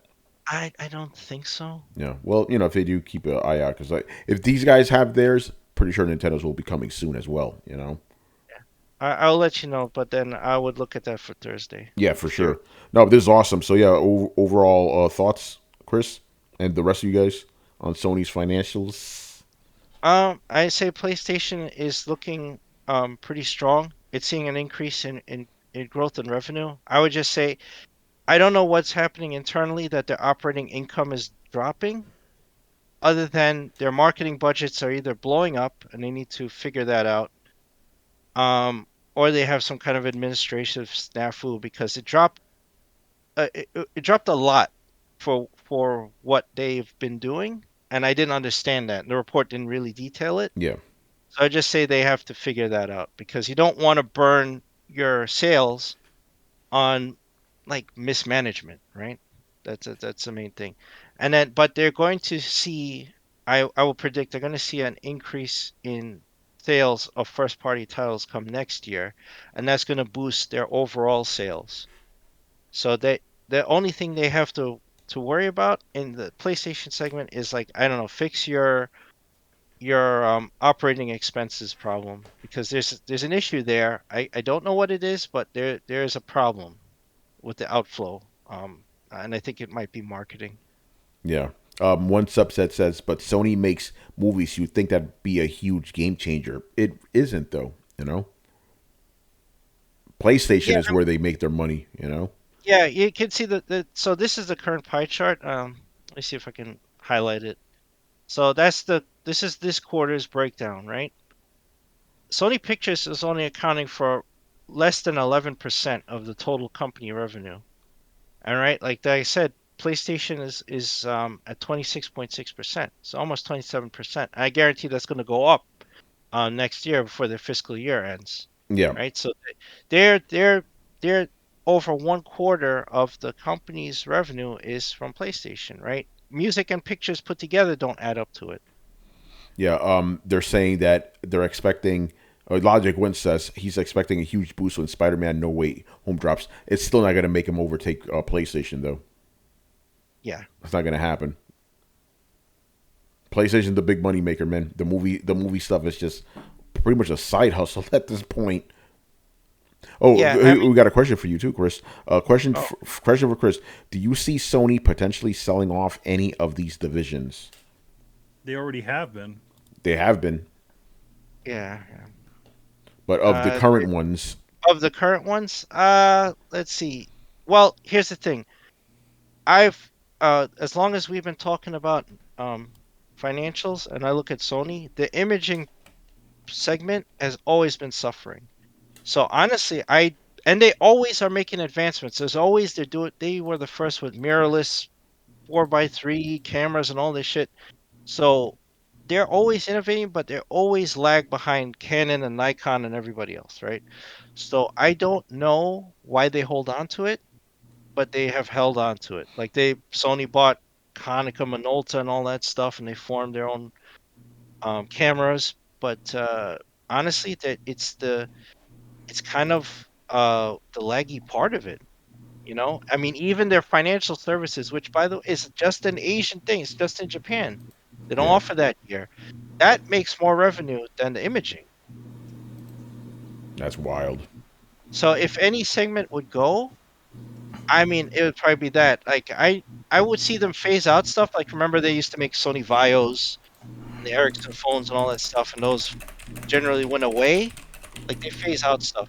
Now selling off a piece, I mean, maybe if there was any part of their technology that Canon would want or Nikon, I could see them selling off their imaging. Yeah. All right. Oh, we got the air conditioner back. All right. All right, that's good stuff, man. People in the chat are appreciating what you did, man. So another win for you, sir. Awesome stuff. Thanks. Yeah, and yeah, we'll do the Nintendo's financials when they come. So that'll be very interesting. All right. This is asking me to rate this. I'm going to give it that. What? Okay, I guess they want me to give a happy face. Stupid, because they gave me three options, like, you know, a sad face, a middle face, and a happy face. So I picked the middle face, and then it gave me why did you pick the middle face? I'm like, you get the happy face thing. Get that out of my face, man. Ridiculous. Anyway, Adam, do you have anything to plug, sir? Just we'll have another episode of I Am Negan, the TWD Universe podcast. We have another one for Fear the Walking Dead episode 4, but 3 is out now. So if you didn't check that out, just check it out. Nukes, baby. Nukes. The Nukes. Let's go, Carlos. Let's go. It. I Am Negan, Spotify, iTunes. It's all over the place. Go ahead. All right, good stuff, man. All right, man, we're out of here, people. So make sure you follow us on Twitch and Twitter. Oh, I got to pull it back. I got to plug too.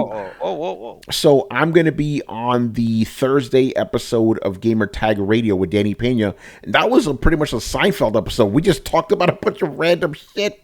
You know, there was no real cause or like we got into some deep stuff that wasn't even gaming related too. It was like we were like, yeah, let's just do a show together because for the last bunch of weeks, because Paris and Pete have been so busy, it's just been Danny soloing it this entire time. He's like, I need somebody here. Like, Tony, get in here. I'm like, let's go, bro.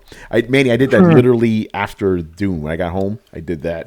In other words, we were both doing podcasts after Dune. Yes, exactly. Nice. Yeah, again, no rhyme or reason, but it was just a natural discussion. You know, I was like, oh, it was great. I was because originally the anchor was supposed to be the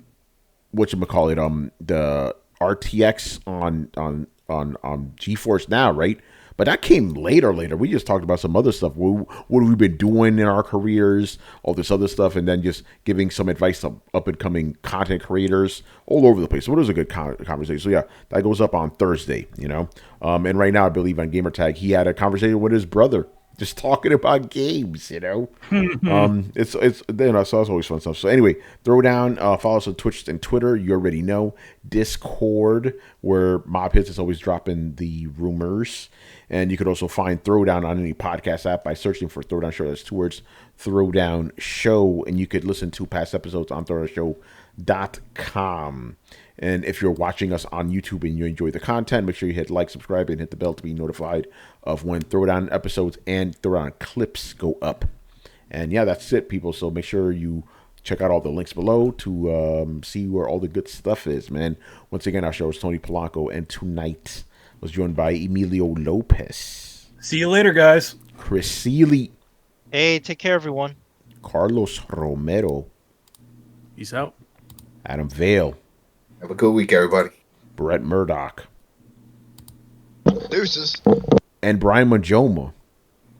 See you guys next week. Well, once again, the farmers will fuck up my timing. Yes. All right, people. We'll see you, man, later. Laters. Laters. Peace.